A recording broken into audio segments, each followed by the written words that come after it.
ଯେ ଜମିଦାରୀ ପ୍ରଥା ଉଚ୍ଛେଦ ହେଲା ପରେ ଯେଉଁମାନେ ସବୁ ଆଇନ ସଙ୍ଗତ ଭାବରେ ଜମିଦାରୀ ଜମି କିଣିଥିଲେ କିମ୍ବା ଦାନ ପାଇଥିଲେ ତାଙ୍କ ନାଁରେ ପଟ୍ଟା ହେବ।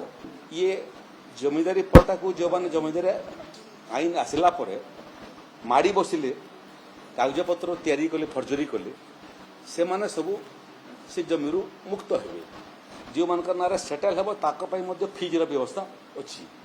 60 ବର୍ଷରୁ ଅଧିକ ହୋଇଗଲା ସେ କେବେଠୁ ଜମିଦାରୀ ପ୍ରଥା ଉଠିଗଲା, କିନ୍ତୁ ଜମିଦାରୀ ପ୍ରଥା ଉଠିବା ସାଙ୍ଗରେ ଯେଉଁ ଜମିର ପଟ୍ଟାର ସମସ୍ୟା କେତେବେଳେ ପର୍ଯ୍ୟନ୍ତ ଚାଲିଛି ସରୁନାହିଁ। ତାକୁ କହୁଛନ୍ତି ବେବନ୍ଦୋବସ୍ତ ପ୍ରଥା। କିନ୍ତୁ ଆଇନର ଯେଉଁ ସମସ୍ୟା ଅଛି ତାକୁ ସାରି ଦିଅ।